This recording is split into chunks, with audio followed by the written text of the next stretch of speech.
Hello दोस्तों, आज के इस वीडियो लेक्चर में हम लोग वॉशिंग सोडा अर्थात धोने वाले सोडे के बारे में पढ़ेंगे।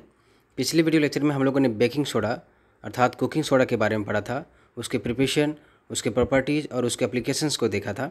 आइए आज समझते हैं कि वॉशिंग सोडा को इंडस्ट्रियली किस प्रकार से हम लोग प्रिपेयर कर सकते हैं। साथ ही साथ हम लोग यह भी देखेंगे कि वॉशिंग सोडा का हमारे डे टू डे लाइफ में क्या क्या इम्पोर्टेंस है और क्या क्या एप्लीकेशंस है। साथ ही साथ हम इसके कुछ स्पेशल प्रॉपर्टीज़ के बारे में भी पढ़ेंगे जो एग्ज़ाम में हमेशा पूछता ही रहता है। तो आइए सबसे पहले समझते हैं कि वॉशिंग सोडा को इंडस्ट्रियल प्रोसेस के द्वारा किस तरह से बना सकते हैं। अगर हमें वॉशिंग सोडा को लार्ज स्केल में बनाना हो तो हम लोग इंडस्ट्रियल प्रोसेस का इस्तेमाल करते हैं। वह प्रोसेस सॉल्वे प्रोसेस के नाम से भी जाना जाता है और इसे अमोनिया सोडा प्रोसेस के नाम से भी जानते हैं हम लोग। इस प्रोसेस को अर्नेस्ट सॉल्वे ने 1860s के आसपास इस प्रोसेस को दिया। इस प्रोसेस में उन्होंने 4 तरह के मटेरियल्स इस्तेमाल किए, 4 तरह के कंपाउंड्स लिए। सबसे पहला उन्होंने एक ब्राइन सॉल्यूशन लिया। ब्राइन सॉल्यूशन मैंने आपको बताया था कि 30% NaCl solution is called brine solution. 30% NaCl solution का मतलब हुआ कि हमारे पास 30 ग्राम अगर NaCl है तो वह 70 ग्राम वाटर में डिजॉल्व होकर के 30% ब्राइन सॉल्यूशन हमें देगा। तो जो पहला इंग्रेडिएंट है सॉल्वे प्रोसेस में जिसका इस्तेमाल हम लोग करते हैं वह है NaCl अर्थात ब्राइन सॉल्यूशन, NaCl NH2O।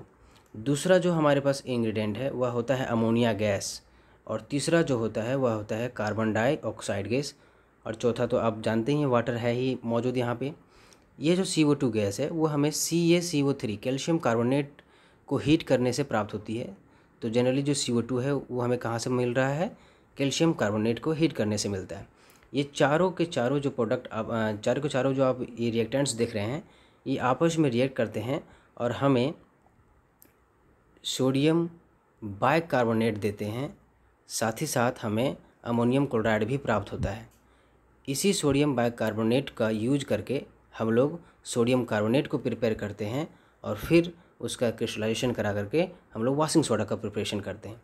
इन सारे जो रिएक्टेंट्स हैं वो आपस में किस तरह से रिएक्ट करते हैं, आइए इस चीज़ को सबसे पहले समझते हैं।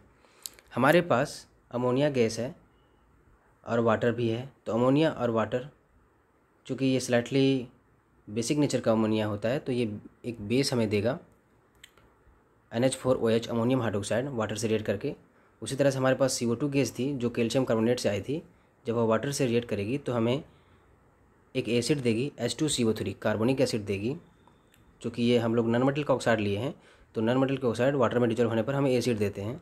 बचा हुआ हमारे पास NaCl है, ये सॉलिड स्टेट में है। जब इसे वाटर में डिजॉल्व करेंगे तो हमें एक लिक्विड सॉल्यूशन प्राप्त होगा वाटर का जिसे हम लोग ब्राइन सॉल्यूशन कह रहे हैं। तो हमारे पास इस तरह से कुछ प्रोडक्ट देखने को मिल रहे हैं, आपस में वो इस तरह से रिएक्ट कर रहे हैं। एक हमें बेस देखने को मिल रहा है, यह एक बेस है, यह हमें एसिड भी दे रहा है और हमें एक सॉल्ट भी दे रहा है। तो हम सभी जानते हैं कि अगर कहीं भी एसिड बेस हो तो वो आपस में रिएक्ट कर जाएंगे। तो हमारे पास जो प्रोडक्ट बना है यहाँ पे अमोनियम हाइड्रोक्साइड और कार्बोनिक एसिड दोनों आपस में रिएक्ट कर जाएंगे, फिर वह बाद में जाके NaCl से रिएक्ट कर जाएंगे। तो आइए सबसे पहले समझते हैं कि ये दोनों किस तरह से रिएक्ट करेंगे। तो हमारे पास NH4OH बना है, NH4OH अमोनियम हाइड्रोक्साइड और कार्बोनिक एसिड बना है। दोनों आपस में रिएक्ट कर जाएंगे और किस तरह से प्रोडक्ट देंगे आइए देखते हैं। अमोनियम हाइड्रोक्साइड NH4 प्लस में और OH माइनस में टूटेगा। चूँकि कार्बोनिक एसिड एक वीक एसिड है तो ये हमें एक H प्लस और दूसरा HCO3 माइनस आयन देगा। यह HCO3 माइनस आयन इस प्लस वाले के साथ कंबाइन होकर के अमोनियम कार्बोनेट देगा, NH4HCO3 देगा और हमें ये दोनों आपस में मिल करके वाटर दे देंगे। यहाँ पे NH4 का होल ट्वाइस CO3 नहीं बनेगा। क्यों? क्योंकि हम जो एसिड इस्तेमाल कर रहे हैं वो वीक एसिड है तो हमें एक H प्लस आयन जनरली आपको प्राप्त होता है। तो ये HCO3 माइनस आयन के फॉर्म में जनरली रहता है, तो इसलिए हमें ये अमोनियम बाइकार्बोनेट मिल रहा है, ना कि अमोनियम कार्बोनेट मिलता है। यह जो अमोनियम कार्बोनेट है बचे हुए जो NaCl था अब उससे रिएक्ट करेगा। तो हमारे पास अमोनियम कार्बोनेट है NH4HCO3, यह बचे हुआ जो NaCl है उससे रिएक्ट करेगा। तो NaCl Na प्लस और Cl माइनस में टूटा रहेगा यह जो है NH4 प्लस और SiO3 माइनस में टूटा रहेगा, इसका प्लस इसके माइनस से रिएक्ट कर जाएगा और NaHCO3 देगा। साथ ही साथ इसका Cl इससे रिएक्ट करके हमें NH4Cl देगा।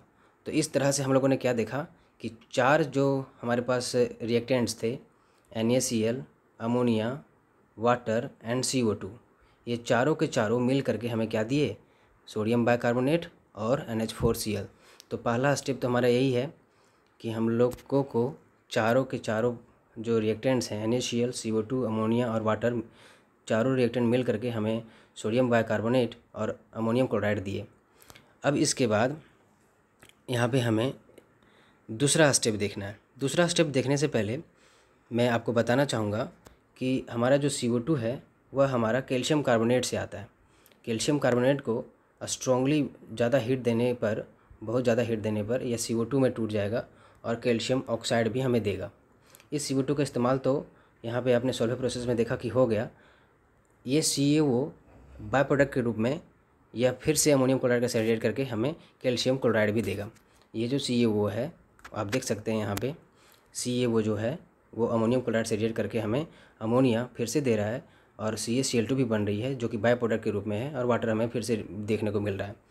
तो इस तरह से स्टेप 1 में हमने ये सारे प्रोसेस को देखा।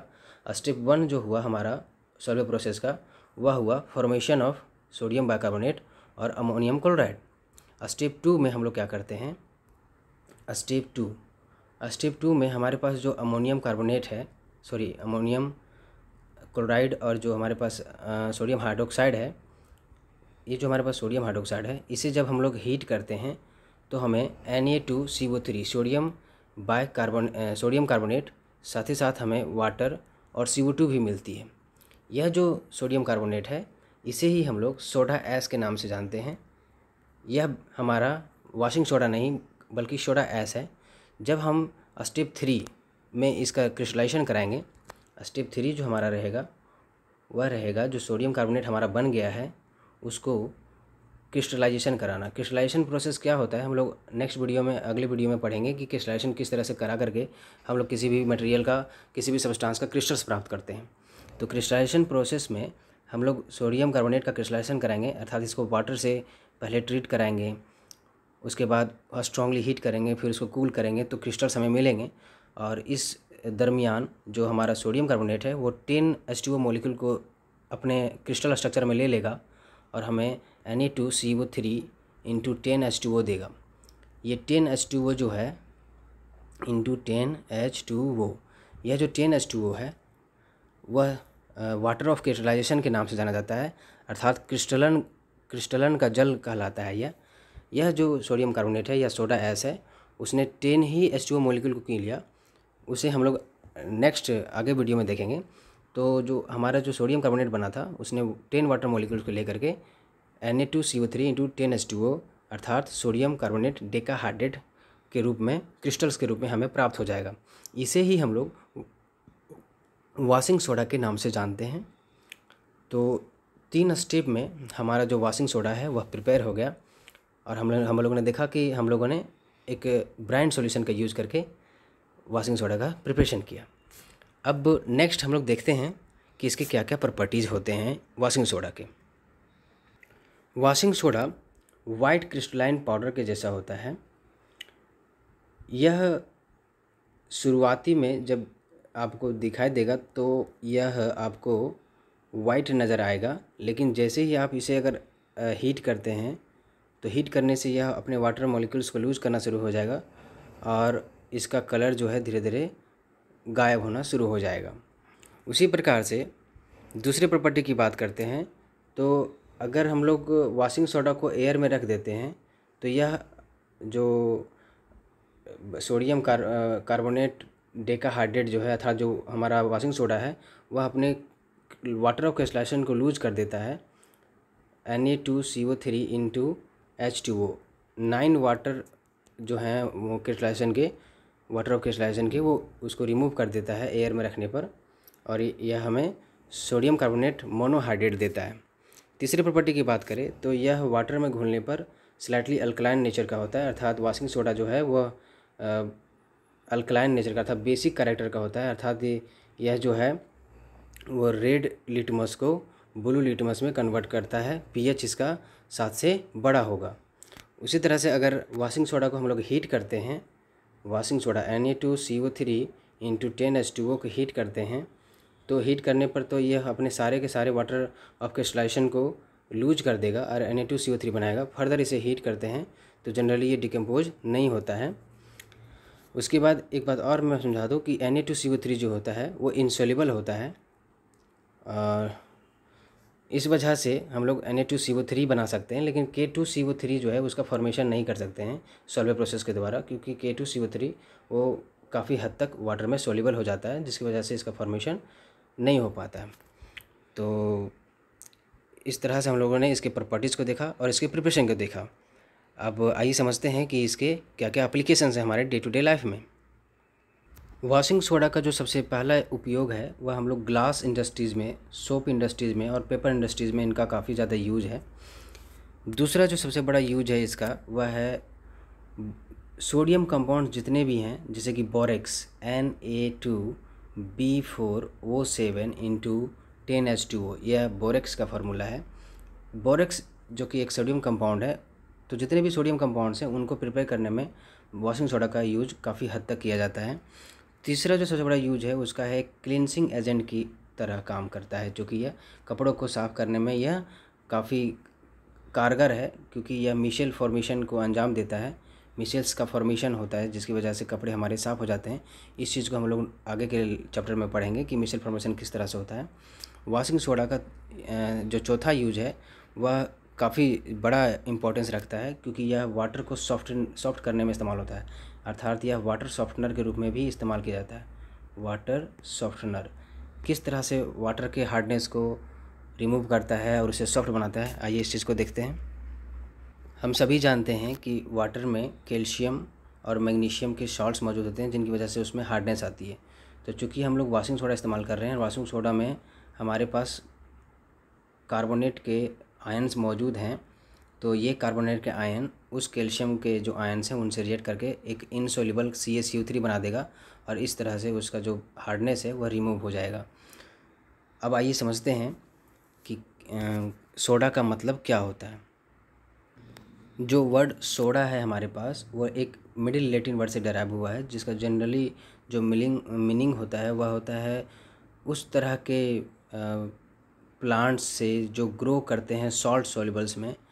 यह ऐसा पाया गया कि हमारे पास जो पोटेशियम कार्बोनेट है वह जो वुड फायर्स हैं, तो वुड फायर लगने के बाद जो हमारे राख होते हैं, एसेस होते हैं, उनमें एक पोटेशियम कार्बोनेट देखने को मिला। कुछ स्पेशल तरह के प्लांट्स होते हैं जिनमें हमें सोडियम कार्बोनेट भी देखने को मिलता है। तो चूँकि यह हमें वुड फायर से और उनके एसेस से मिल रहा है, उस तरह के सर्टेन प्लांट के एसेस से मिल रहा है, इसलिए इन्हें हम लोग सोडा भी कहते हैं। अब आइए देखते हैं कि हमारा जो सॉल्वे प्रोसेस है उसका क्या लिमिटेशन है। सॉल्वे प्रोसेस में हम लोगों ने देखा था कि NaCl ammonia, water and CO2, ये चारों आपस में मिल करके हमें NaHCO3 दिए थे और हमें NH4Cl दिए थे। चूँकि यह इनसॉल्युबल होता है इसलिए इस चीज़ को हम लोग बना सकते हैं, लेकिन अगर KHCO3 की बात करें तो यह सॉल्युबल हो जाता है, यह इनसॉल्युबल होता है, जबकि KHCO3 जो होता है सॉल्युबल होता है। तो इसको हम लोग प्रिपेयर नहीं कर पाएंगे, फर्दर इसका रिएक्शन आगे नहीं करा पाएंगे। इस वजह से हम लोग पोटेशियम बाइकार्बोनेट या पोटेशियम कार्बोनेट को प्रिपेयर नहीं कर सकते हैं सॉल्वे प्रोसेस के द्वारा या अमोनिया सोडा विधि के द्वारा। इस तरह से हम लोगों ने सॉल्वे प्रोसेस के बारे में देखा कि किस तरह से हम लोग वॉशिंग सोडा को बना सकते हैं, और फिर हम लोगों ने इसके यूजेस को देखा और इसके प्रॉपर्टीज़ को देखा। आई होप आपको सारी चीज़ें समझ में आ गई हों। अगर किसी तरह का डाउट हो तो आप मुझे कमेंट सेक्शन में पूछ सकते हैं। Thank you for watching my videos. Please do subscribe and share to your friends and colleagues. Thank you.